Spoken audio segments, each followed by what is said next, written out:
오늘 이 말씀은 예수님이 마귀로부터 시험을 받는 내용입니다. 예수님이 세례를 받으시고 사역을 시작하시기 전에 마귀로부터 시험을 받았습니다.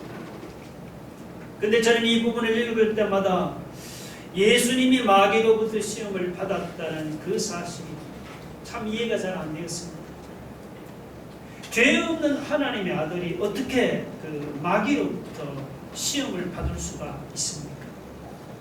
그런데도 본문에는 분명히 예수님이 마귀에게 시험을 받았다고 그렇게 되어 있습니다. 1절에 보면 예수께서 성령에게 이끌리어 마귀에게 시험을 받으시라고 되어 있습니다. 여러분, 죄 없으신 하나님의 아들이 왜 마귀로부터 시험을 당했을까? 그 이유를 우리는 두 가지 입장에서 한번 생각해 볼 수가 있습니다. 하나는 예수님을 시험하는 그 마귀의 입장이고, 또 하나는 시험을 당하신 예수님의 입장입니다. 시험을 당하신 예수님의 입장은 제가 뒤에서 말씀을 드리고, 이 시간은 마귀가 왜 예수님을 시험을 했는지 그 이유를 한번 생각해 보고자 합니다. 마귀가 예수님을 시험한 것은 예수님의 사역을 방해하고 좌절시키기 위해서였습니다. 예수님은 누가복음 4장 14절에서 이제 공적인 사역을 시작합니다. 30년을 기다린 예수님이 마침내 하나님의 나라의 복음을 전하고 십자가에 죽으시는 그런 공적인 사역을 시작을 합니다. 만약 이 시점에서 예수님께서 그 사역을 완수하면 어떻게 될까요? 그러면은 이 마귀는 머리통이 깨지는 치명상을 입게 되는 겁니다.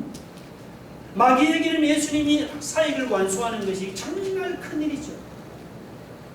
그 사실을 누구보다도 마귀 자신이 잘 알고 있었습니다. 그래서 예수님이 사역을 시작할 때 이 마귀는 하여튼 예수님의 사역을 방해하고 좌절시키려고 주님을 시험했습니다. 그리고 예수님이 사역을 시작하실 때만 마귀가 예수님을 시험했습니까? 그 후로 마귀가 예수님을 시험하지 않았습니까? 그렇지 않죠. 누가복음 11장에 보면은 마귀는 바리새인들을 통해서 예수님을 귀신의 왕 바알세불이라고 그렇게 시험을 했습니다. 마태복음 16장을 보시면은 마귀는 예수님의 수제자라고 자랑하던 베드로를 통해서도 예수님이 십자가를 지지 못하도록 시험했습니다. 겟세마네 동산에서는 마귀가 모든 고통과 모든 공포를 동원해서 십자가를 포기하도록 예수님을 시험했습니다. 십자가에 못 박혔다고 마귀의 시험이 끝난 것이 아닙니다. 십자가에 못 박혔어도 마귀는 지나가는 사람들을 통해서 네가 하나님의 아들이면 십자가에서 뛰어내리라면서 마지막까지 예수님을 시험했습니다. 마귀는 지금 예수님이 공생애를 시작해서 십자가에서 숨이 꺼지는 그 마지막 순간까지 예수님의 사역을 방해하고 시험했습니다. 우리는 복음서를 읽을 때마다 유대인들이나 혹은 바리새인들이나 로마 총독이 예수님을 십자가에 못 박아 죽였다고 욕할 것이 아닙니다. 눈에 보이지는 않지만 그 유대인들이나 바리새인들이나 로마 총독 뒤에서 그들을 이용해서 예수님의 사역을 방해하고 좌절시키려고 하는 그 마귀의 감교한 시험과 그 감교한 술책을 볼 수 있어야 합니다. 여러분, 예수님은 하나님의 아들이잖아요. 이 마귀가 하나님의 아들을 가만두지 않고 시험했다면은 우리 같은 이 연약한 죄인을 그냥 내버려 두겠습니까? 물론 우리가 아무 일도 하지 않고 그냥 가만히 있으면 마귀도 우리를 그냥 내버려 둡니다. 뭐 가정이나 혹은 직장이나 교회에서 우리가 맡은 사역에 관심이 없으면은 마귀도 뭐 우리를 시험하거나 괴롭히지 않고 그냥 내버려 둡니다. 그러다가 하나님이 맡긴 사역을 내가 해봐야겠다고 하면은 그때부터 이 마귀는 우리 사역을 방해하고 좌절시키려고 우리를 시험합니다.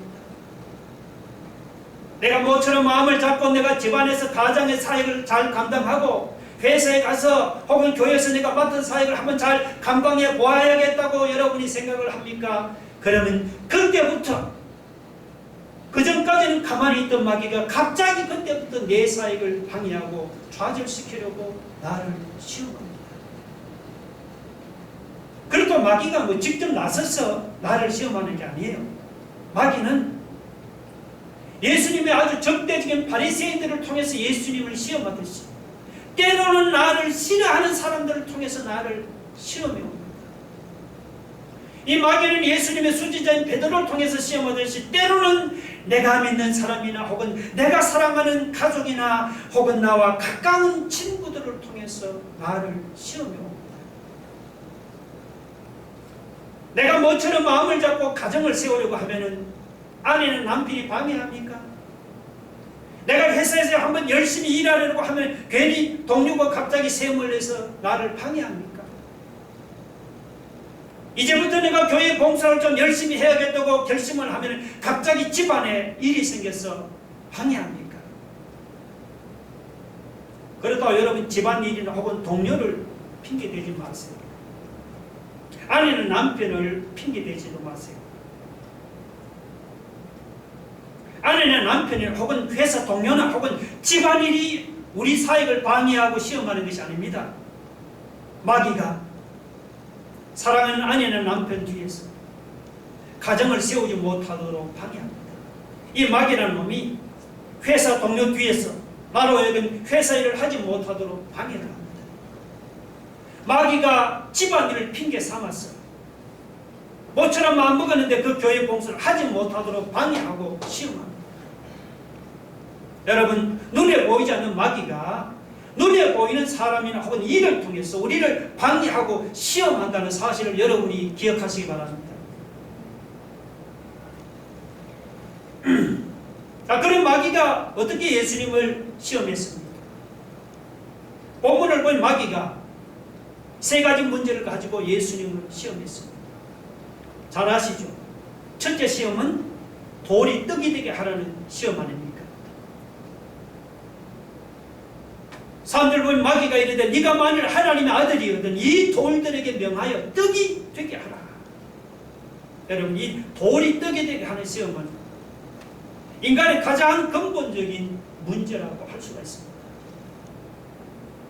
사람이 세상을 살아가는 동안에 빵 문제나 먹는 문제에서 자유로운 사람은 한 사람도 없죠. 한 끼만 굶어도 금방 배고픈 것이 사람 아닙니까? 이것은 인성을 가진 예수님이라고 예배가 아닙니다. 예수님도 이전을 보시면 40일 동안 마귀에게 시험을 받으시며 이 모든 날 동안에 아무것도 잡수시지 아니하시니 날수가 다하여 줄이신지라고 했습니다. 저는 40일 금식은 안 해봐서 얼마나 줄인지 잘 모르겠지만, 그러나 무슨 3일 금식이나 혹은 5일 금식이나 혹은 열흘 금식 여러 번 제가 해봤습니다. 열흘을 금식해도 몸에 기력이 다 떨어지고 힘이 빠져서 걷는 것조차 힘들어집니다. 근데 이 기력이 떨어지고 힘이 빠지는 것은 그래도 좀 참을 수 있겠는데 배고픈 것은요 정말 견디기가 어려웠습니다. 열흘 금식도 그렇게 배고픈데 예수님께서 40일을 금식했으니 얼마나 줄이고 얼마나 배가 고팠겠습니까? 그 상황에서 마귀가 먹는 문제라 예수님을 시험해 왔잖아요. 3절에 보니까 마귀가 이르되 네가 만일 하나님의 아들이면 이 돌들에게 명하여 떡이 되게 하라. 일주일만 금식해도 이러면 돌들이 떡이 보이는데 40일 금식하면 그냥 떡이 되게 하라. 마귀는 예수님이 40일 금식으로 굶주림의 고통을 당할 때 먹는 문제로 예수님을 시험했습니다. 마귀는 지금도 먹는 문제를 가지고 우리를 시험합니다. 주변에 보면 믿음 생활 잘 해보려고 하다가 물질 문제에 걸려서 그만 넘어지는 사람이 들어있습니다. 어떤 사람은 신앙생활을 잘하다가 헌금 때문에 시험에 들어서 넘어지는 경우가 종종 있습니다. 무슨 교회가 건축헌금을 한다든지 성교헌금을 작정한다. 거기에 시험이 들어서 교회를 안 나가는 사람이 있습니다. 어떤 사람은 돈에 대한 욕심이 너무 많아서 돈 때문에 믿음 생활을 포기해버립니다. 믿음 생활을 하겠다고 하면은 주일 성수를 하면 어떻게 또 가게 문을 닫아야 하니까 당장 수입이 떨어집니다. 그래서 믿음 생활을 좀 하고 싶은데 믿음 생활보다는 돈에 대한 그 애착이 너무 심해서 포기해버리는 사람이 있습니다. 이렇게 어떤 사람이 잘 믿어보려고 하면은 마귀가 이렇게 떡 문제를 하고 먹는 문제를 가지고 우리를 여러분 시험에 온다는 사실을 여러분이 기억하시기 바랍니다. 둘째 시험은 마귀에게 절하라는 것이죠. 7절에 보면 그러므로 네가 만일 내게 절하면은 다 내 것이 되리라 하십니다. 마귀가 예수님에게 천하만국의 영광을 보여주면서 만약 자기에게 절하면은 이 모든 영광을 너에게 주겠다면서 예수님을 시험합니다. 이것은 여러분 이 마귀와 하나님 중에 누구를 주인으로 모시고 섬길지 이것은 주인 문제에 대한 시험이라고 할 수가 있습니다. 마태복음 22장 37절 38절을 같이 읽어볼까요? 다 같이 시작. 내 마음을 다하고 목숨을 다하고 뜻을 다하여 주 너희 하나님을 사랑하라 하셨으니 이것이 크고 첫째 되는 계명이요. 사람이 마음을 다하고 목숨을 다하고 뜻을 다하여 하나님만 사랑하고 하나님만 섬기는 것이 하나님만 경배하는 그것이 크고 첫째 되는 계명이요. 사람이 마땅히 해야 할 본분 아닙니까? 그런데 이 마귀는 하나님이 받아야 하는 그 경배를 자기가 가로채려고 합니다. 그것도 아주 그럴듯한 말로 시험하죠. 만일 나에게 절하면은 이 천하만국의 영광을 다 너에게 줄 거야. 여러분 귀가 번쩍 떼는 유혹이 아닙니까? 근데 이것은 새빨간 거짓말이죠. 세상 영광과 모든 권세는 하나님의 것인데 어떻게 하나님의 것을 마귀가 자기 마음대로 줄 수 있겠습니까? 그런데도 마귀는 이 말도 안 되는 거짓말로 사람들을 시험합니다. 마귀가 사람들에게 세상 영광을 보여주고는 자기를 주인으로 섬기라고 유혹을 합니다. 자기를 주인으로 섬기면은 좋은 집도 주겠다. 좋은 자동차도 주겠다. 그렇게 유혹합니다. 자기에게 엎드려 경배하면은 좋은 직장도 주고 좋은 신뢰감도 주고 원하는 것은 무엇이든 준다고 이렇게 유혹을 합니다. 마귀의 이런 시험에 속아서 믿음에서 떠나는 사람이 얼마나 많습니까? 어떤 사람은 하나님의 자리에 거기다가 돈을 갖다 놓고 돈을 주인으로 씁니다. 어떤 사람은 지위나 명예를 하나님의 자리에 갖다 놓고 그것들을 주인으로 섬기고 있습니다. 어떤 사람은 세상 성공이나 세상 출세를 하나님 갖다 놓고 그것을 주인으로 섬기며 살아가고 있습니다. 그런데 알고 보면 이 모든 것들이 다 보면 우리 마음을 빼앗으려는 마귀의 시험입니다. 마태복음 6장에 뭐라고 했습니까? 한 사람이 두 주인을 섬기지 못한다고 했죠. 하나님과 재물을 겸하여 섬길 수 없다고 했습니다. 하나님과 세상 지위나 세상 영광을 겸하여 섬길 수 없다고 했습니다. 여러분 절대로 속지 말기 바랍니다. 하나님을 주인으로 섬겨야 할 우리의 마음을 세상의 돈이나 지위나 명예나 출세에 뺏기는 일이 없기를 주의 이름으로 축원합니다.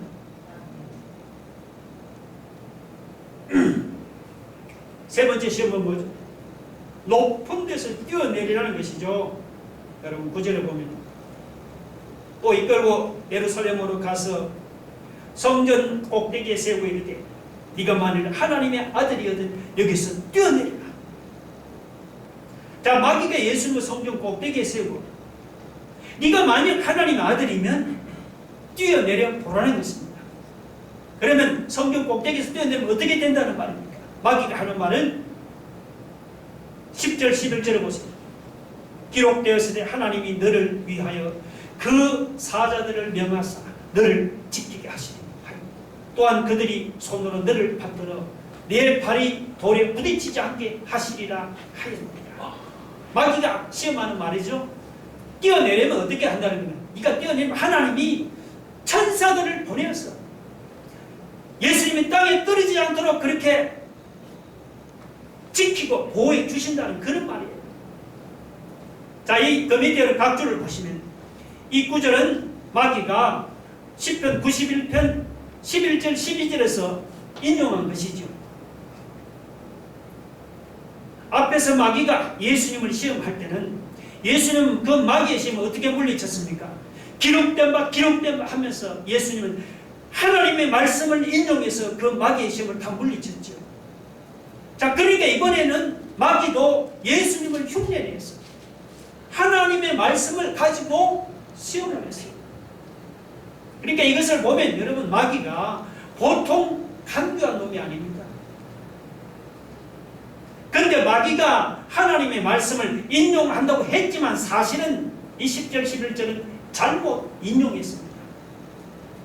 여러분이 시편 이 91편을 보면 거기에서 11절 12절은 시험 삼아서 성경 꼭대기에서 뛰어내리는 사람을 하나님이 천사들 보내어서 보호해 주신다, 그런 말이 아니에요. 시편 91편을 읽어보시면 그것은 뭐냐?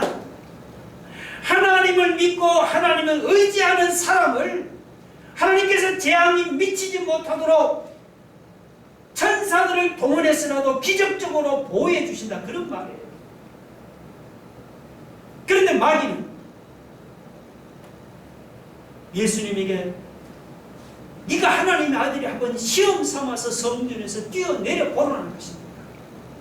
그러면 예수님이 너를 다치지 않도록 하나님이 천사들을 보내서 예수님을 받들어 보호하실 것이라, 그런 말이죠. 하나님을 믿고 의지하는 사람을 하나님께서 천사들을 동원해서 기적적으로 보호해 주시는 그 말씀을 마귀는 하나님을 시험하는데 잘못 인용했단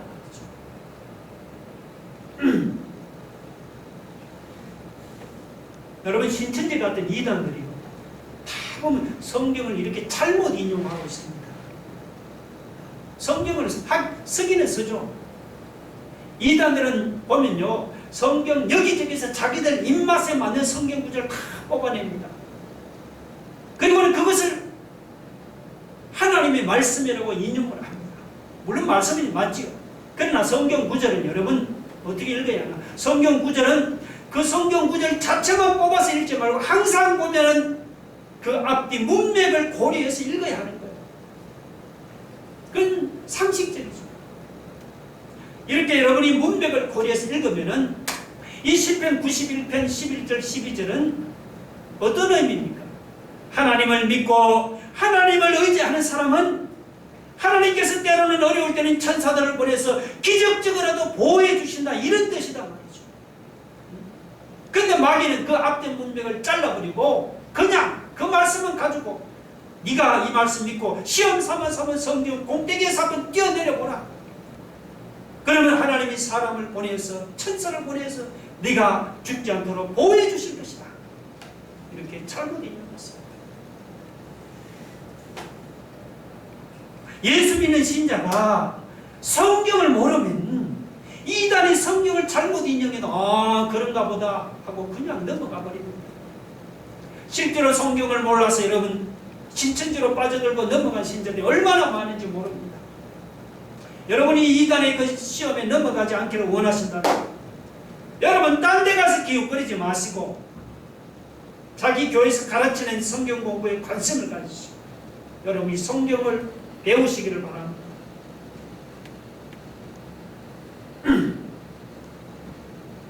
마귀가 주장하는 대로 여러분 성경 꼭대기에서 떨어지는 예수님을 천사들이 손을 펴서 받들어 모시는 장면을 한번 여러분 상상해 한번 해보세요. 만약에 그 모습을 사람들이 본다면 예수님은 졸지에 그냥 유명 인사가 되지 않겠습니까? 제가 만약 여기 꼭대기에 떨어지는데 천사가 손을 들고 받들어 모신다는 거예요. 마귀는 지금 예수님의 명예심을 부추기고 있는 거예요. 네가 이렇게 명예를 얻게 된단 말이죠. 마귀는 앞에 주인 문제에서 실패하지 이번에는 더 강도 높은 명예 문제를 가지고 예수님을 시험해 왔습니다. 여러분, 마귀는 예수님이 명예심만 시험하는 것이 아니고 지금도 마귀는 명예 문제를 가지고 많은 사람들을 시험하고 있습니다. 그래서 물질 문제를 혹은 돈 문제를 잘 이기고 신앙생활을 하는 사람들 때로는 이 명예 문제에 걸려서 실족하고 넘어질 때가 한두 번이 아닙니다. 특히 그것은 세상에서 지위가 높은 사람이나 혹은 잘 사는 사람이나 유명 인사일수록 명예 문제에 걸려서 잘 넘어집니다. 내가 이리 보아도 내가 사회에 나가면 내가 부장이고 사장인데 목사님 날 이렇게 대접할 수가 있어. 내가 교회 헌금을 얼마나 많이 했는데 목사님 날 이렇게 대접할 수가 있어. 그러면서 이런 교회는 더 이상 못 다니겠다 하면서 교회를 옮겨버리는 사람이 있습니다. 어떤 사람은 장로 시험에 떨어졌다. 시험에 빠집니다. 10년이 넘도록 내가 물질을 바치고 시간을 바치며 교회를 봉사했는데 교인들이 자기를 안 알아준다는 것이 안 알아줄 수 있죠. 그 주님은 알아주시지 않습니까? 바로 이런 사람들이 다 보면 명예 문제로 넘어진 사람입니다. 근데 알고 보면 이게 다 뭐죠? 이게 다 마귀의 시험이다 말이죠. 오늘 우리 중에는 명예 문제에 걸려서 넘어지고 실족하는 사람이 한 명도 없기를 주의 이름으로 축원합니다. 여러분, 예수님을 시험하던 마귀는 지금도 우리를 시험하고 있습니다. 때로는 물질 문제로 우리를 시험합니다. 때로는 주인 섬기는 문제로 우리를 시험합니다. 때로는 명예 문제로 우리를 시험합니다. 그 외에도 이 마귀는 항상 우리를 넘어뜨리려고 끊임없이 우리를 시험하고 있습니다. 우리가 이런 마귀의 간교한 시험을 이기려면 여러분 어떻게 해야겠습니까? 그 비결에는 한 세 가지를 생각해 볼 수가 있습니다. 잘 아는 것 첫째는 우리가 하나님의 말씀으로 마귀를 대적해야 합니다. 예수님 마귀가 시험할 때마다 세 번 다 하나님의 말씀으로 마귀의 시험을 물리쳤죠. 마귀가 예수님에게 제일 먼저 네가 만일 하나님 아들이든 이 돌들에게 명하여 떡이 되라고 시험할 때도 예수님은 4절에 기록된 거 하면서 하나님의 말씀으로 그 마귀의 시험을 물리쳤습니다. 마귀가 두 번, 세 번 예수를 시험할 때도 예수님은 여전히 기록된 바 하면서 하나님의 말씀을 인용해서 마귀의 시험을 물리쳤습니다. 이 마귀라는 놈은 여러분 우리보다 힘세고 지혜로운 놈입니다. 이걸 인정해야 합니다. 그러면 내 힘과 내 지혜로 마귀와 싸우면요 백전백패할 수밖에 없습니다. 그래서 바울은 에베소 6장에서 성령의 근곳 하나님의 말씀을 가지라고 했잖아요. 바울의 말대로 하나님의 말씀이 마귀를 죽이는 성령의 검입니다. 우리가 마귀의 시험을 물리치고 승리하기를 원하신다. 여러분 내 지혜와 여러분의 지식을 내려놓습니다. 하나님의 말씀으로 무장하기를 바랍니다. 오늘 우리가 말씀을 읽고 말씀을 배우고 말씀으로 무장하면은 마귀의 시험을 이기고 날마다 승리하는 삶을 살아갈 줄로 믿으시기 바랍니다. 우리가 마귀의 시험을 이기려면 두 번째 우리가 기도해요. 말씀과 기도 다 알죠? 근데 여러분 이 복음서를 주의 깊게 한번 읽어보세요.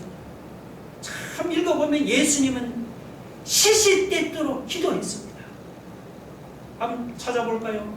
마가복음 1장 35절 같이 한번 봅시다. 자, 시작.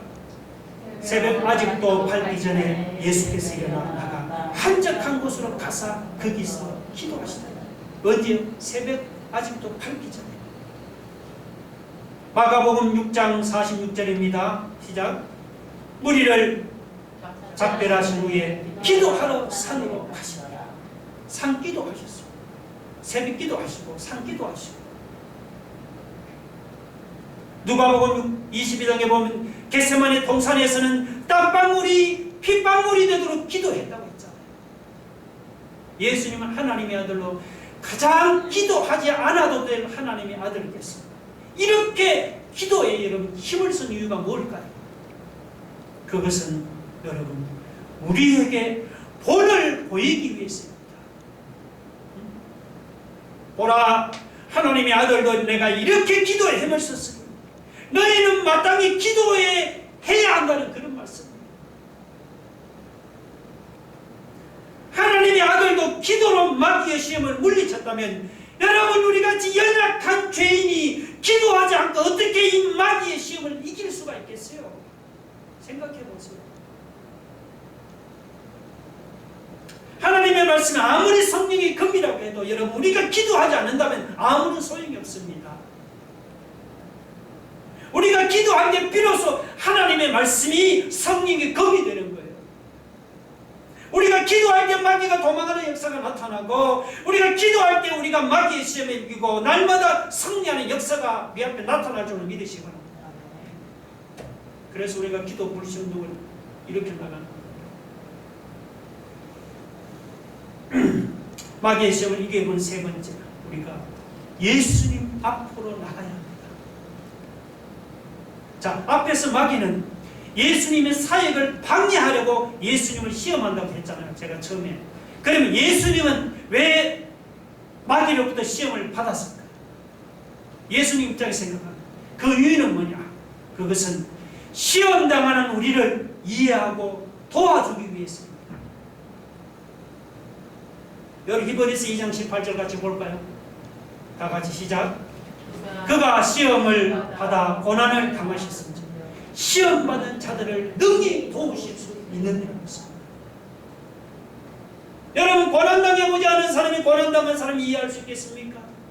가난의 소름을 겪어보지 못한 사람이 가난한 사람의 심정을 이해할 수 있겠어요? 실패의 선장을 마셔보지 못한 사람이 그 실패한 사람의 아픈 심정을 이해할 수 있겠습니까?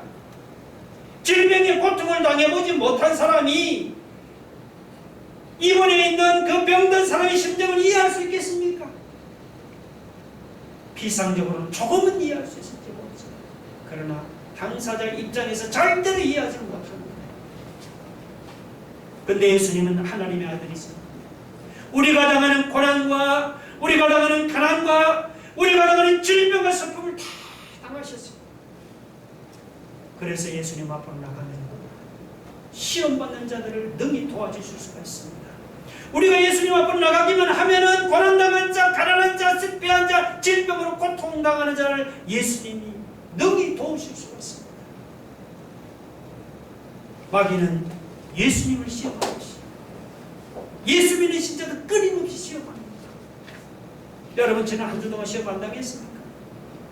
우리가 이 마귀의 시험을 물리치려면 우리가 성령의 검인 하나님의 말씀을 붙들고 기도하는 것도 물론 중요하지만, 그러나 말씀을 붙들고 기도하는 것보다 더 중요한 것은 우리가 예수 그리스도의 은혜입니다.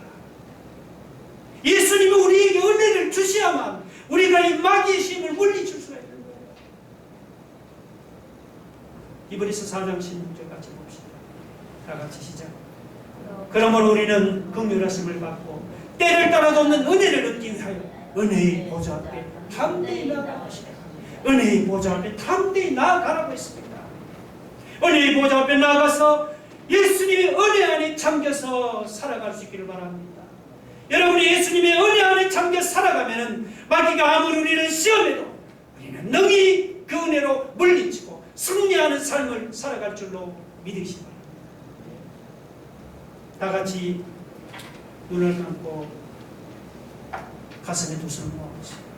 여러분, 예수님을 시험한 마귀는 지금도 우리를 시험하고 있습니다.